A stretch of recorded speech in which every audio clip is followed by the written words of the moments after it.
Hello students, welcome to the class. आज की class में आप सभी का स्वागत है। तो आज हम जो बात करने वाले हैं वो है हमारे ऑर्गेनिक कंपाउंड्स। तो हम ऑर्गेनिक कंपाउंड्स को लेकर आज बात करेंगे। ऑर्गेनिक मतलब कार्बोनिक, कार्बोनिक जिनमें कार्बन युक्त है।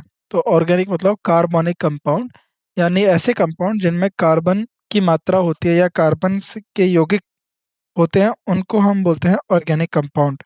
राइट, आगे बढ़ते हैं। तो सबसे पहले हम एक एक करके कंपाउंड के बारे में पढ़ेंगे और उसके बारे में जानेंगे कि वह कंपाउंड क्या है, किस तरीके से बना है।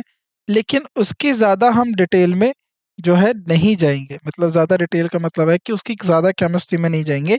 जितना हमारे एग्ज़ाम या हमारा पर्पस है उतना ही हम उसके बारे में पता करेंगे। ठीक है, चलिए आगे बढ़ते हैं। सबसे पहले बात करते हैं हम मीथेन को लेकर। मीथेन मतलब CH4। अब methane is the first member of alkane series. तो मीथेन अल्केन श्रृंखला का पहला सदस्य is the first member of alkane series. It is the main constituent of natural gas and coal gas. यह प्राकृतिक गैस और कोल गैस का मुख्य घटक है। तो it is the main constituent of natural gas और कोल गैस। तो यह कोल गैस और प्राकृतिक गैस का क्या है, मुख्य घटक है। It occurs in natural gas to extent 80 to 85% और कोल गैस में 20 से 30% तक, 35% तक होता है। यानी कोल गैस में इसकी जो मात्रा होती है वो 80 से 85% तक होती है, और वहीं कोल गैस की बात करें तो उसमें इसकी जो मात्रा होती है वो 20 से 35% तक होती है। It is found in marshy lands. तो यह दलदली भूमि में पाई जाती है। मीथेन कहाँ पर, दलदली भूमि में पाई जाती है। Where it is formed by bacterial decomposition of vegetable and animal matter and hence methane is also called marsh gas. तो ये दलदली भूमि में पाई जाती है जहाँ वनस्पति और पशु के जो पदार्थों को जीवाणु अपघटन से बनती है। यानी डिकम्पोज जो जीवाणु होते हैं, जो वनस्पति और जो पशु होते हैं उनको डिकम्पोज करते हैं, और उनसे जो है मीथेन गैस निकलती है। दलदली गैस भी कहा जाता है। तो इसीलिए दलदल एरिया के या दलदल क्षेत्र में प्राप्त होने की वजह से इसको दलदली गैस भी कहा जाता है। It is also found in coal mines. तो इसको कोल माइंस के लिए भी कहा, इसका जो कोयले की खनन है उसमें भी इसको जो है मिलती है। Where it form explosive mixture with air and therefore called as fire damp. तो यह कोयले की खनन में भी पाया जाता है जहाँ यह हवा के साथ विस्फोटक मिश्रण बनाता है, और इसे फायर डैम्प भी कहा जाता है। The presence of this explosive mixture in coal mines is the main cause of violent explosion. तो कभी कभार न्यूज़ में देखा जाता है कि जो कोयल माइन है उसमें धमाका हो गया, और काफ़ी ज़्यादा जो मजदूर हैं, जो यहाँ वर्कर्स थे कोल माइंस में, उनकी मृत्यु हो गई। उस धमाके के पीछे जो है मीथेन गैस का जो है बहुत बड़ा जो है योगदान होता है, क्योंकि मीथेन और जो हवा है उसके साथ मिलकर ये विस्फोटक मिश्रण बना लेता है, और जैसे ही हल्की सी चिंगारी इस विस्फोटक मिश्रण को मिलती है तो वहां पर इस प्रकार की जो घटनाएं वो देखने को मिलती है। इसीलिए क्या होता है, वहां पर कोल माइंस में बड़े बड़े एग्जॉस्ट लगाए जाते हैं। तो वहां से जो गैस है उसको बाहर निकाला जाता है और ऑक्सीजन की सप्लाई दी दी जाती है। अब लेबोरेटरीज में कोल का जो मीथेन है उसको कैसे प्रिपेयर करा जाता है, प्रयोगशाला में मीथेन को तैयार कैसे किया जाता है? By heating sodium acetate with soda lime. तो सोडियम एसीटेट यानी, और उसको सोडा लाइम के साथ इसको हीट करोगे, यानी NaOH और Ca को अगर आप हीट करोगे तो यहाँ से CH4 जो है इस पर से, और सोडियम एसीटेट को जब आप हीट करोगे तो वहां से आपको मिलेगा। Methane is also prepared by action of water and aluminium carbide at a room temperature. तो मीथेन को कमरे के तापमान पर एल्युमिनियम कार्बाइड पर पानी की क्रिया द्वारा भी तैयार किया जाता है। The structure of methane is tetrahedral. तो इस तरीके से इसका स्ट्रक्चर होता है। जो इसका जो स्ट्रक्चर होता है वो इस तरीके से होता है, टेट्राहेड्रल स्ट्रक्चर होता है मीथेन का।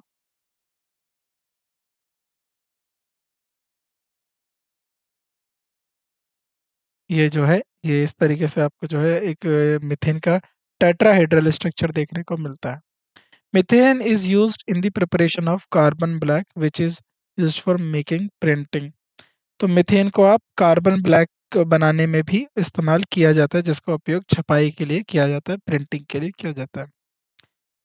इंक के लिए इस्तेमाल किया जाता है, ब्लैक पेंट बनाने के लिए, पॉलिश बनाने के लिए, और फिलर इन रबर वल्कनाइजेशन।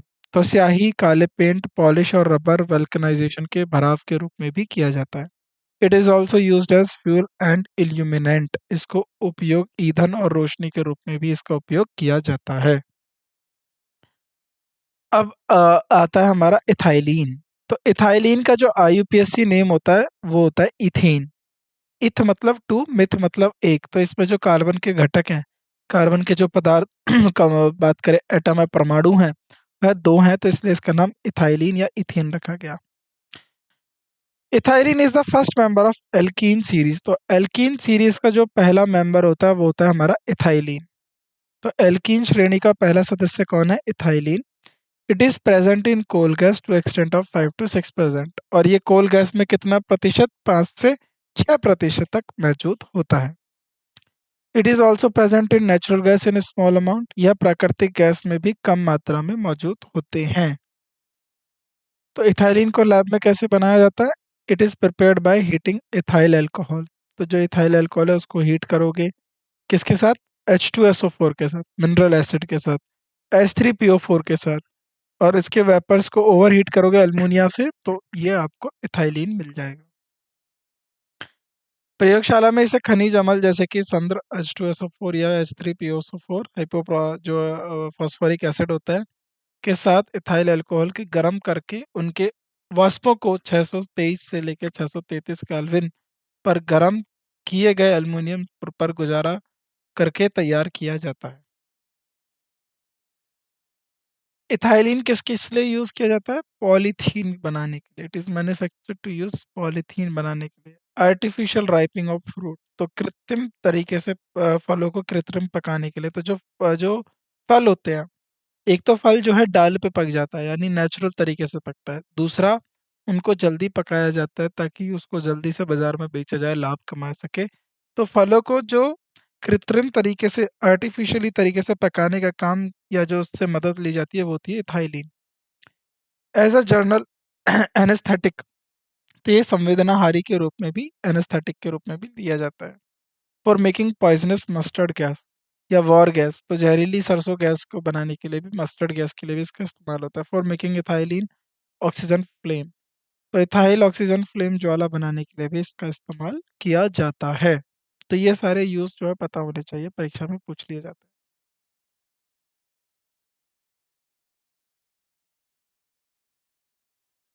तो इथेन हो गया, H2Cl2। इसके साथ इसको अगर आप रिएक्ट कराओगे तो ये मस्टर्ड गैस बनेगी, और ये बहुत ज़्यादा पॉइजनस गैस होती है, जहरीली गैस होती है। अब आता है हमारा acetylene. The structural formula of acetylene is HC। तो उसके बाद CH, तो डबल बॉन्ड है ये।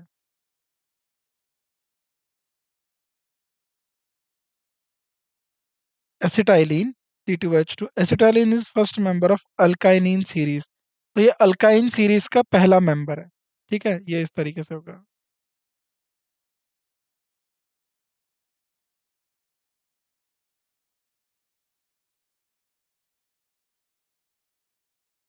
Triple bond.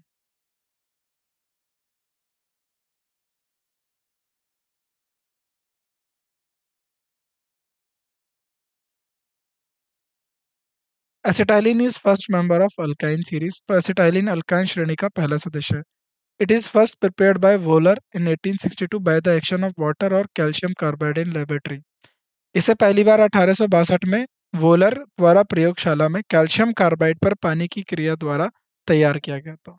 तो एसिटाइलिन को पहली बार कब? 1862 में तैयार करा गया था। किसके द्वारा? वोलर के द्वारा। तो ये प्रयोगशाला में वोलर के द्वारा तैयार की गई थी। तो इस तरीके से कैल्शियम कार्बाइड हो गया CaC2, पानी के द्वारा, प्लस कैल्शियम हाइड्रोक्साइड। ये हमारा क्या हो गया? एसिटाइलिन। तो ये किसके द्वारा? ये द्वारा आता है आपका वोलर, 1862 में वोलर के द्वारा। अब एसिटाइलिन के बारे में थोड़ी सी जानकारी देख लीजिए। Acetylene is a colourless gas. तो ये एसिटाइलिन रंगहीन गैस होती है, इसमें कोई रंग नहीं होता, कलरलेस। इसमें जो ऑर्डर होता है, इसका जो ऑर्डर जैसे कहते हैं, गंध होती है, इसमें लहसुन जैसी गंध होती है। The odour is due to presence of impurities. तो ये ऑर्डर किसकी वजह से होता है? इम्प्योरिटीज की उपस्थिति की वजह से। तो जैसे जो इसके अंदर अशुद्धियाँ होती हैं, उन अशुद्धियों की उपस्थिति की वजह से इसके कारण जो है गंध उत्पन्न होती है। However pure acetylene has pleasant order. और जो प्योर जो एसिटाइलिन होती है, उसकी जो सुगंध होती है, यानी उसकी जो सुगंध होती है अच्छी होती है। It is lighter than air. तो यह हवा से हल्की होती है, हवा से हल्की। It burn with luminous flame and form explosive mixture with air.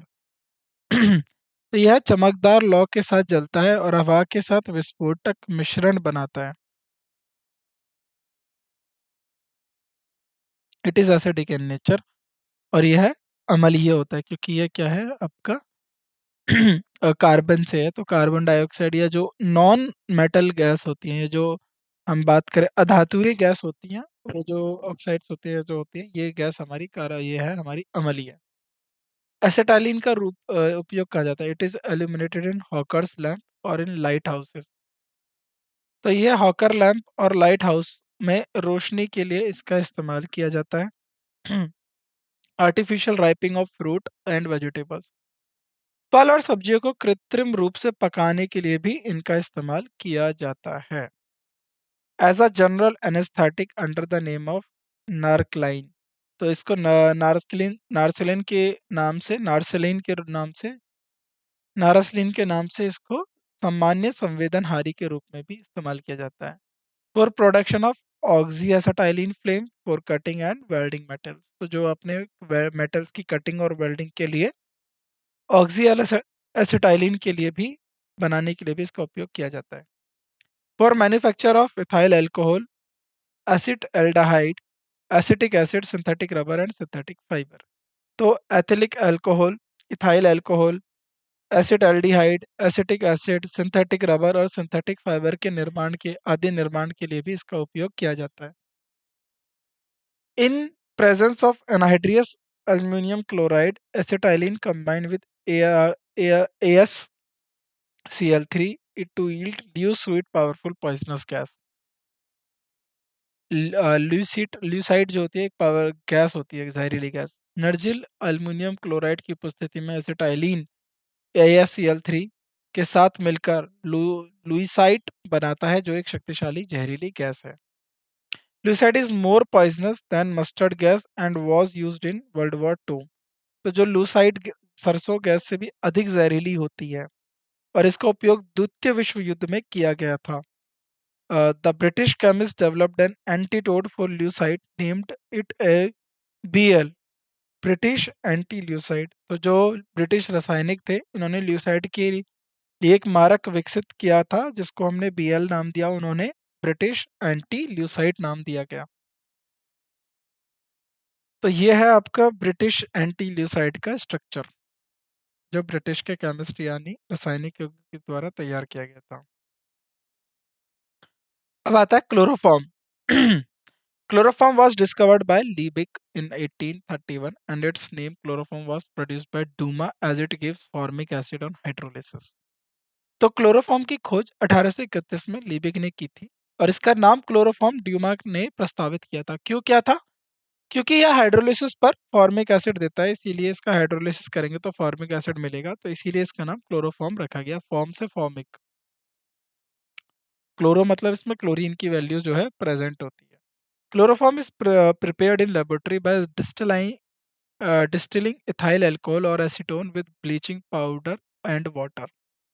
Chloroform को प्रयोगशाला में इथाइल अल्कोहल या एसीटोन की ब्लीचिंग पाउडर और पानी के साथ आशवन करके तैयार किया जाता है। तो इसको डिस्टिलाइन करेंगे इथाइल अल्कोहल और एसीटेन को, तब जो है ब्लीचिंग पाउडर की मदद से, तो इसमें क्लोरोफॉर्म मिलती है। Pure chloroform is obtained by distilling chloral hydrate. तो अगर आपको शुद्ध क्लोरोफॉर्म चाहिए, तो उसको आप क्या करोगे, chloral hydrate with concentrated sodium hydroxide. तो क्लोरा हाइड्रेट को संद्रित सोडियम हाइड्रोक्साइड विलायन के साथ आशवन करके प्राप्त किया जाता है। किसको? क्लोरोफॉर्म को। ठीक है, तो क्लोरोफॉर्म को बेहोश करने के लिए भी काम आता है। चलिए आगे बढ़ते हैं। Chloroform is a sweet smelling और कलरलेस लिक्विड। तो क्लोरोफॉर्म एक मीठी गंध वाला रंगीन द्रव है। It is non inflammable but it's vapour में बर्न विद ग्रीन फ्लेम। यह ज्वलनशील नहीं है, लेकिन इसके जो वाष्प होते हैं वो हरी लौ के साथ जल सकते हैं। Its brings temporary unconsciousness when vapours are inhaled for sufficient time. तो पर्याप्त समय के तक वाष्प को अंदर लेने पर यह अस्थायी बेहोशी लाता है। Chloroform is slowly deoxidise by air in the presence of light to extreme poisonous gas carbon carbonyl chloride is also known as phosgene. अगर क्लोरोफॉर्म को हवा में प्रकाश की उपस्थिति में धीरे धीरे ऑक्सीकृत करके एक अत्यंत जहरीली गैस कार्बोनिल क्लोराइड में बदल दिया जाता है, जिसको हम बोलते हैं फॉस्जीन। ये काफी पॉइजनस गैस होती है। It is therefore stored in closed dark bottles, completely filled so that air is kept out। तो इसीलिए इसको बंद गहरे रंग की बोतल यानी गहरे यानी डार्क कलर में रखा जाता है और पूरी तरीके से भरा जाता है। क्यों? क्योंकि उसमें अगर हल्की सी भी एयर होगी और लाइट मिली तो ये फॉस्जीन में बदल जाएगा, जहरीली गैस में बदल जाएगा। तो इसे पूरी तरीके से भर दिया जाता है ताकि हवा बाहर रहे। क्लोरोफॉर्म को अगर आप ऑक्सीजन में लाइट की प्रेजेंस में रखोगे तो ये फॉस्जीन गैस में बदल जाएगा। ये काफी जहरीली गैस है। When chloroform is treated with concentrated nitric acid, chloropicrin is formed, which is liquid, poisonous, and used as an anti-acids or war gas या टीयर गैस, आंसू गोले जिसे बोलते हैं। जब क्लोरोफॉर्म को संतृप्त नाइट्रिक अम्ल के साथ उपचारित किया जाता है तो क्लोरोपिक्रिन बनता है, जो एक तरल जहरीली और कीटनाशक युद्ध गैस के रूप में उपयोग किया जाता है। तो CH Cl3 और HO है, ये नाइट्रिक एसिड हो गया, ये हो गया आपका chloropicrin. Chloroform condenses with acetone on heating in presence of caustic alkalis. तो क्लोरोफॉर्म को कास्टिक क्षारों की उपस्थिति में गर्म करने पर एसिटीन के साथ संघनित होता है। The product formed is a colorless crystalline solid called chloroetine and is used as hypnotic in medicine, एक दवाई के तौर पे। निर्मित उत्पाद को रंगीन क्रिस्टलीय ठोस और जिसे क्लोरोटोन कहा जाता है और इसका उपयोग दवा में कृत्रिम निर्दवस्था के रूप में भी किया जाता है। क्लोरोफॉर्म का इस्तेमाल देखिए। Solvent for fat, wax, rubber, resin, iodine. तो वसा, मोम, रबर, रेजिन, आयोडीन आदि के लिए विलायक के रूप में यूज किया जाता है। फॉर प्रिपरेशन ऑफ क्लोरिटोन, एक क्लोरिटोन एक ड्रग और क्लोरोप्रिक्रिन यानी एक इंसेक्टिसाइड यानी कीटनाशक और एक क्लोरोटोन नामक दवा और क्लोरोपिक्रिन नामक कीटनाशक के लिए उपयोग किया जाता है। As an anaesthetic but due to harmful effect it is not use these days. तो इसको संवेदनहारी के रूप में लेकिन इसके हानिकारक प्रभाव होने लगे, इसलिए अब इसको इस्तेमाल नहीं किया जाता, क्योंकि इसका ज़्यादा एक्सेस होने से लीवर को डैमेज हो सकता है। अधिक मात्रा में सांस लेने पर यह लीवर को नुकसान पहुंचाता है। The major use of chloroform today in the production of freon refrigerant R20। तो क्लोरोफॉर्म का प्रमुख उपयोग आज फ्रियॉन रेफ्रिजरेंट R20 के में उत्पादन में इस्तेमाल होता है। Iodoform is a yellow crystalline solid. अब आता है हमारा आयोडीन की वजह से इसका कलर येलो होता है। तो आयोडोफॉर्म एक पीला क्रिस्टलीय ठोस है।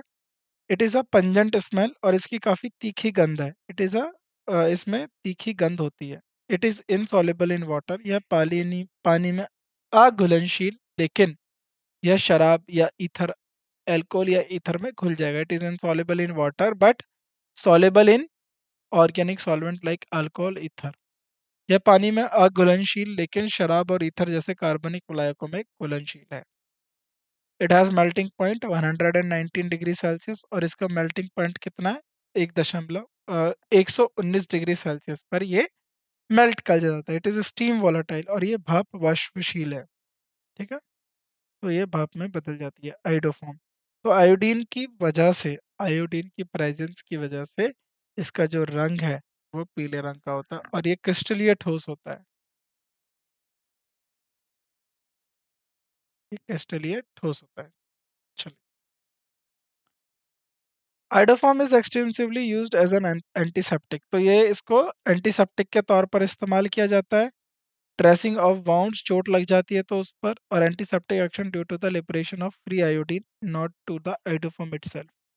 तो घाव की ड्रेसिंग के लिए आइडोफोम का व्यापक रूप से एंटीसेप्टिक के रूप में उपयोग किया जाता है, लेकिन एंटीसेप्टिक क्रिया मुक्त आयोडीन की रिहाई के कारण होती है, ना कि आयोडोफोम। वही मैंने बताया, आयोडीन की वजह से इसको यूज करा जाता है। When it comes in contact with organic matter, अगर ये ऑर्गेनिक मैटर के साथ कांटेक्ट में आएगा, आयोडोफोम इज लिबरेटेड। तो उसमें से क्या निकलेगा? आयोडोफोम निकलेगा। Iodine is liberated which is responsible for antiseptic properties.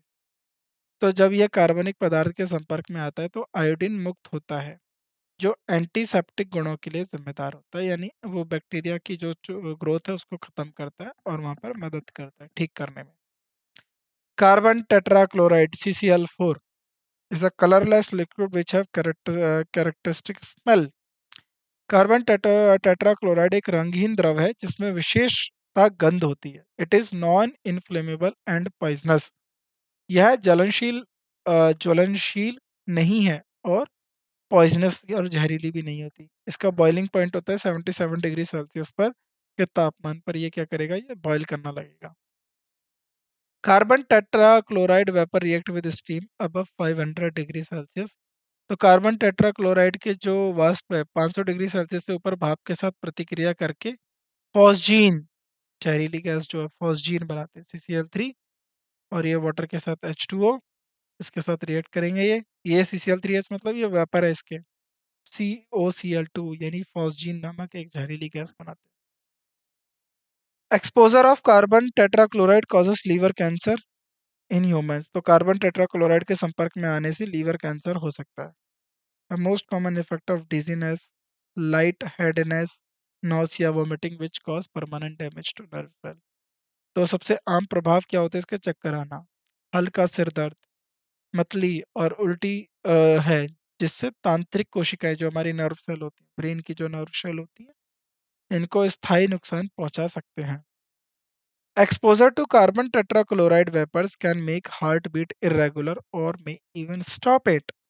तो कहने का मतलब ये है कि अगर कार्बन जो टेट्राक्लोराइड के संपर्क में आते हैं तो उससे जो दिल की धड़कन है वो अनियमित हो जाती है, यानी वह जिस तरीके से अभी आपका दिल धड़क रहा है उस तरीके से ना धड़कर वो अनियमित तरीके से धड़केंगी, और उससे जो है बंद भी हो सकते हैं, यानी बंद होने से हार्ट फेल हो सकता है। अगर उसको आंखों के पास लाया जाए तो आंखों पे इरिटेशन यानी जलन होने लगती है। तो ये सारे साइड इफेक्ट किसके? कार्बन टेट्राक्लोराइड के। When carbon tetrachloride released into the air, it goes to the upper atmosphere and deplete the ozone layer. तो यह कार्बन टेट्राक्लोराइड हवा में छोड़ा जाता है तो यह ऊपरी वायुमंडल में जाता है और ओजोन परत को नष्ट कर देता है, जिसकी वजह से उसकी सूरज की अल्ट्रा यूवी रेज जो आएंगी वो धरती पे आएंगी, जिससे स्किन कैंसर हो सकता है।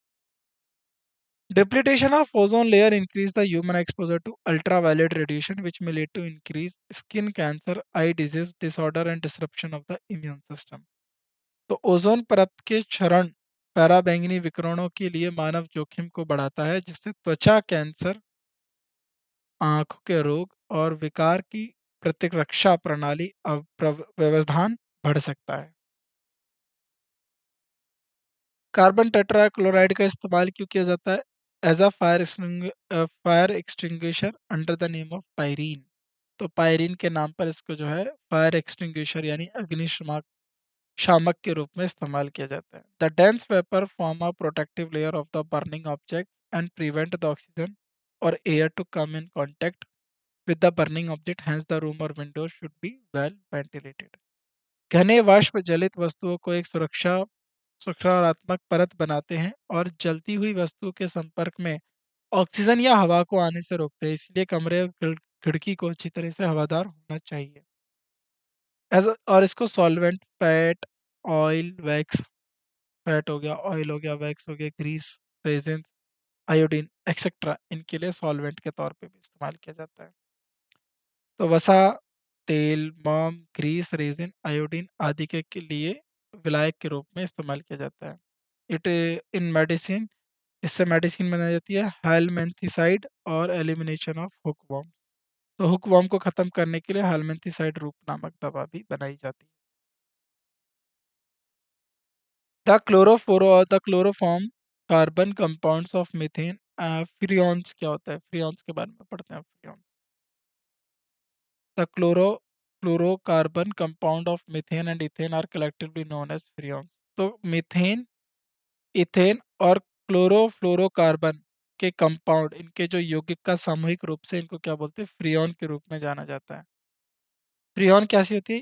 एक्सट्रीमली स्टेबल, बहुत ज़्यादा स्टेबल, अनरिएक्टिव, रिएक्ट नहीं करेगी, नॉन टॉक्सिक, जहरीली नहीं होती है, नॉन कोरोसिव और इजिली लिक्विफिएबल, जल्दी से लिक्विड द्रवीभूत होती है। ये वह अयंत स्थिर, अप्रतिक्रियाशील और विष्कत, गैर संरक्षक और आसानी से द्रवभूत होने वाली गैस है। Freon 12 is one of the most common freon in stereos. तो फ्रियॉन 12 औद्योगिक उपयोग से सबसे आम फ्रियॉन में से एक है। Priam 12 can be obtained by reacting with carbon tetrachloride with hydrofluoric acid in the presence of antimony pentafluoride। Priam 12 को आप कैसे बना सकते हैं? एंटीमोनी फ्लोराइड की उपस्थिति में अगर आप हाइड्रोफ्लोरिक एसिड के साथ कार्बन टेट्राक्लोराइड की क्या करो? प्रतिक्रिया कराएं, तो फ्रियॉन 12 जो है आपको मिल सकती है।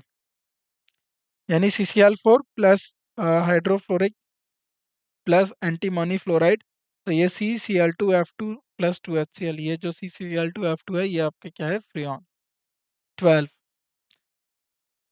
Under ordinary condition freon is a gas. तो सामान्य परिस्थिति में फ्रियॉन क्या होती है? गैस होती है। इट्स बॉइलिंग पॉइंट, इसका जो बॉइलिंग पॉइंट होता है वो -29.8 डिग्री सेल्सियस होता है। It can be easily liquefied, और इसको जल्दी से द्रवभूत किया जा सकता है। It is used as air conditioning.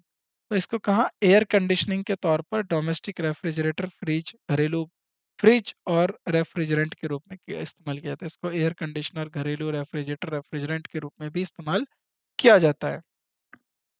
Freons, it is also used as a propellant in aerosols and foam, hairspray, deodorant, shaving creams, cleaners, insecticides. तो इसका उपयोग एरोसोल और फोम, जैसे कि हेयर स्प्रे हो गया, डिओड्रेंट और शेविंग क्रीम होगी, क्लीनर हो गया, कीटनाशक आदि के प्रोणधक के रूप में भी किया जाता है। Most freons does not does goes to the atmosphere where it diffuses unchanged into stratosphere। तो अधिकांश फ्रियॉन वायुमंडल में चला जाता है, जहां पर यह समताप मंडल में अपरिवर्तित रूप से फैल जाता है। In the stratosphere, freons initiate radical chain reaction which can disrupt the natural ozone balance। समताप मंडल में जो फ्रियॉन मूल श्रृंखला प्रतिक्रियाओं की शुरुआत करता है, जो प्राकृतिक ओजोन संतुलन को बाधित कर सकती है, यानी ओजोन के लिए अच्छा नहीं होता। अब आता है हमारा DDT, यानी 2,2-bis 4-chlorophényl 1,1,1 ट्राइक्लोरोइथेन। DDT is prepared by heating of chlorobenzene with chlora tetrachloroacetaldehyde in presence of concentrated sulfuric acid। DDT को क्लोरोबेंजीन को क्लोरल डाइक्लोरो एसिटल एल्डिहाइड के साथ संतृप्त यानी कंसंट्रेटेड सल्फ्यूरिक अम्ल की उपस्थिति में गर्म करके तैयार किया जाता है। It is cheap but powerful insecticides. तो ये पावरफुल इंसेक्टिसाइड यानी कीटनाशक है। तो यह सस्ता और पावरफुल कीटनाशक है। It was found to be very effective insecticide for sugar cane and fodder crop. तो यह गन्ना और चारे की फसलों के लिए बहुत ही प्रभावशाली कीटनाशक होता है। DDT was also an important anti-malarial since it destroys Anopheles mosquito which spread malaria. तो DDT एक महत्वपूर्ण मलेरिया रोधी भी थी और भी है, क्योंकि यह मलेरिया फैलाने वाले जो आपका एनोफिलीज जो आपका मच्छर होता है उसको नष्ट कर देता है। This made DDT very powerful anti malarial in World War 2। तो इसने द्वितीय विश्व युद्ध में DDT को बहुत लोकप्रिय एंटी मलेरियल बना दिया। However, later research shown that it is highly toxic to fish and other tissue। हालांकि बाद में शोध से पता चला कि यह मछलियों और अन्य ऊतकों के लिए बहुत अधिक विस्काशित हुआ, यानी विषैला साबित हुआ। The major problem with DDT is non biodegradable nature. और डीडीटी का जो मुख्य समस्या है कि ये है, क्या नहीं होता, ये बायोडिग्रेडेबल, यानी ये पृथ्वी में पूरी तरीके से घुलन नहीं होता। It is not metabolised by system and get deposit on the fatty tissue. तो यह सिस्टम द्वारा मेटाबोलाइज नहीं होता और फैटी टिश्यूज पर जाके जमा हो जाता है। अल्टीमेटली इट कॉज हवॉक, बाद में ये आखिरकार तबाही ही मचाता है। Keeping in this view, it is used as an insecticide was banned in USA. तो यूएसए में 1977 में ये इस दृष्टिकोण को ध्यान में रखते हुए संयुक्त राज्य अमेरिका ने वर्ष 1977 में कीटनाशक के रूप में इसका जो उपयोग है उस पर प्रतिबंध लगा दिया, जो है बैन कर दिया गया। अब आता है हमारा बेंजीन हेक्साक्लोराइड। क्या होता है? Benzene hexachloride is prepared by addition of chloride to benzene in the presence of sunlight and in the absence of halogen carrier। तो बेंजीन हेक्साक्लोराइड को सूर्य की प्रकाश की उपस्थिति में हालोजन वाहक की अनुपस्थिति में बेंजीन क्लोराइड को योग से तैयार किया जाता है। It occurs in number of stereos stereomeric form out of which gamma isomer which is most effective. यह स्टीरियो आइसोमेरिक रूप में होता है और जिसमें गामा आइसोमर सबसे प्रभाव होते हैं। There is also called as gamma magazine. तो इसको हम गामा मैगजीन भी बोलते हैं। It is very useful pesty in agricultural, it is very useful in pesticide in agriculture and is sold under the commercial name. और इसको किसके नाम से बेचा जाता है? लिंड्रे और 66 666 यह कृषि में उपयोगी कीटनाशक और इसे व्यावसायिक नाम लिंडोरे लिंडारे या फिर 666 के में तहत बेचा जाता है। 666। It is also non biodegradable and quite harmful to the crops. तो ये भी बायोडिग्रेडेबल नहीं है और फसलों के लिए काफी हानिकारक है। It is has to be spread under the strict supervision. तो ये सख्त निगरानियों में छिड़का जाता है। Westron 1122 tetrachloroethane is known as westron. तो वेस्ट्रोन क्या होता है? 1122 टेट्रा इथो क्लोरोएथेरिक वेस्ट्रोन के नाम से जाना जाता है। It is prepared by passing a mixture of acetylene and chlorine vapour over iron filings and kieselguhr which is a special type of earth with high silica content. तो ये एसिटाइलिन और क्लोरीन वाष्प के मिश्रणों को आयरन फिलिंग्स और किसोलेगर पर से गुजारने से तैयार किया जाता है। और किसोलोगर क्या है? किसोलोगर एक उच्च किस्म के सिलिका सामग्री वाली एक विशेष प्रकार की भूमि होती है या पृथ्वी भूमि। वेस्ट्रॉन इज अ कलरलेस जो नॉन इनफ्लेमेबल हैवी लिक्विड। तो वेस्ट्रॉन एक रंगहीन गैर ज्वलनशील बाहरी तरल है। It is used as a solvent for oil paint varnishes rubber etcetera. यह उपयोग तेल पेंट वर्निशर रबर आदि के लिए वलैक के रूप में भी इसका इस्तेमाल किया जाता है। 112 ट्राइक्लोरोइथेन इज ऑल्सो नोन एज वेस्टरॉल और ये प्रिपेयर किया जाता है वेस्टरॉल ओवररेटेड बैरियम क्लोराइड। तो ये क्या हो जाएगा? ये इंडस्ट्रियल रूप में ये इसका उपयोग ड्राई क्लीनिंग के एजेंट के रूप में भी किया जाता है। औद्योगिक विलय के रूप में भी इसका उपयोग किया जाता है। मिथाइल अल्कोहल, मिथेनॉल और कार्बोनॉल और methyl alcohol known as wood spirit. It is since originally it is obtained by destructive of distillation of wood. तो मिथेनॉल या कार्बोनिल और मिथाइल अल्कोहल को वुड स्प्रेड भी कहा जाता है क्योंकि इसे मूल रूप से लकड़ी के विनाशकारी आश्वन द्वारा प्राप्त किया गया था। Nowadays, methyl alcohol is prepared by commercially by the catalytic hydrogenation of carbon monoxide and water gas। तो आजकल मिथाइल अल्कोहल को व्यावसायिक रूप से कार्बन मोनोऑक्साइड और जल गैस द्वारा उत्प्रेरक हाइड्रोजनीकरण द्वारा निर्मित किया जाता है, तैयार किया जाता है। Methyl alcohol is a colourless inflammable. तो ये इनफ्लेमेबल है। Liquid with boiling point point क्या है? 337.5 केल्विन। मिथाइल अल्कोहल एक रंगहीन ज्वलनशील तरल है जिसका कथनांक 337.5 केल्विन है और यह हाईली पॉइजनस है और ये काफी जहरीली होता है। Drinking even small quantities of methyl alcohol causes blindness and large quantities may even death। तो मिथाइल अल्कोहल की थोड़ी मात्रा पीने से अंधापन हो जाता है और बड़ी मात्रा पीने से मौत हो जाती है। इसको जहरीली शराब भी बोलते हैं। मिथाइल अल्कोहल का आपने न्यूज़ में सुना होगा जहरीली शराब पीने से कई लोगों की मृत्यु हो गई, वो मिथाइल अल्कोहल हो जाता है, इथाइल अल्कोहल नहीं, मिथाइल। मिथाइल अल्कोहल का उपयोग क्या किया जाता है? As a solvent for paints varnishes fat cellulose, तो पॉइंट्स वर्निश और फैट सेलुलोज के लिए विलायक के रूप में। Anti freeze for automobile radiator, तो ऑटोमोबाइल के रेडिएटर के एंटी फ्रीजिंग के लिए भी। Denaturing ethyl alcohol make to ethyl alcohol unfit for drinking, तो डीनेचरिंग यानी इथाइल अल्कोहल का विकृत करने के लिए, यानी इथाइल अल्कोहल को पीने के उद्देश्य से अयोग्य बनाता है।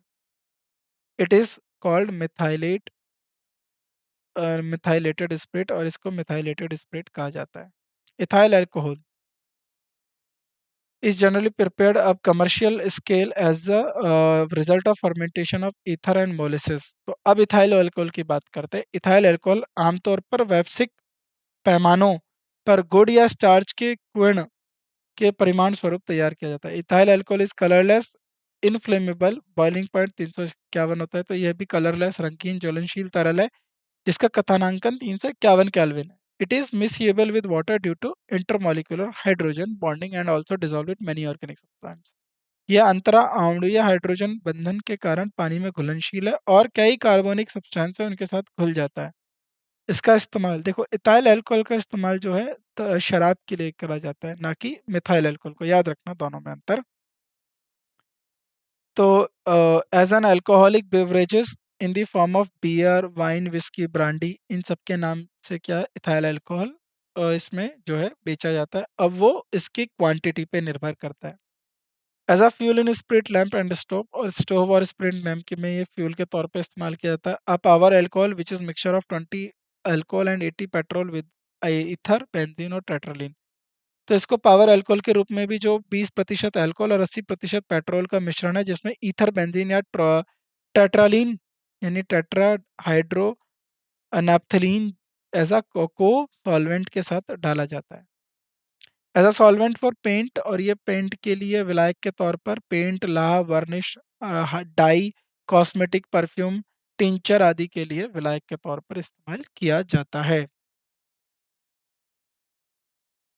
इथाइलिन ग्लाइकॉल, तो ये लास्ट है इथाइलिन ग्लाइकॉल। इसके बाद की जो बातें हैं वो हम अपने अगले लेक्चर में करेंगे। Ethylene glycol is a dihydric alcohol, तो ये डायहाइड्रिक अल्कोहल होता है। इसका आईपीएसी नेमिंग क्या होता है? Ethyl ethane 1,2 diol. It is simply also known as glycol, इसको ग्लाइकॉल के नाम से भी जाना जाता है। और यह रंगीन होता है, सिरपी लिक्विड होता है, चाशनी जैसा होता है, और स्वीट यानी मीठा होता है टेस्ट में। पानी में ये सॉलेबल होता है। इसका हाई बॉइलिंग पॉइंट होता है due to intermolecular hydrogen bonding. It is toxic as methyl alcohol where taken orally, तो ये मिथाइल अल्कोहल की जितना ही विकसित होता है अगर इसको मौखिक रूप से लिया जाए तो, इथाइलिन ग्लाइकॉल। इसके लिए क्या इस्तेमाल? Anti freezing under the name of Prestone in car radiator, तो कार रेडिएटर के इसमें एंटी फ्रीजिंग के तौर पे इस्तेमाल किया जाता है। मैन्युफैक्चर ऑफ डेक्रोन, ग्लेप्टल, डेक्सोन और इथाइल ऑक्साइड के रूप में इसका इस्तेमाल किया जाता है। कूलिंग एजेंट और एरोप्लेन के कूलिंग एजेंट के रूप में इस्तेमाल किया जाता है। It is an explosive in the form of dinitrate, और डाइनाइट्रेट के तौर पर ये विस्फोटक के तौर पर इस्तेमाल किया जाता है।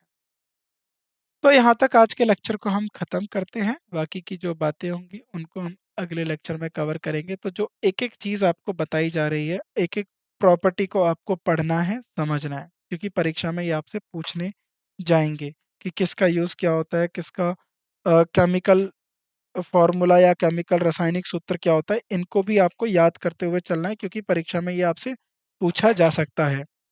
बाकी की बातों को हम अगले लेक्चर में करेंगे। बाकी के जो और भी जो हमारे केमिकल कंपाउंड हैं उन्हें अपने अगले लेक्चर में कवर करते हैं। तो आज के लेक्चर में बस इतना ही। आप सभी का शुक्रिया आज के लेक्चर में उपस्थित होने के लिए। आपसे मुलाकात होती है अगले लेक्चर में। धन्यवाद। Thank you so much.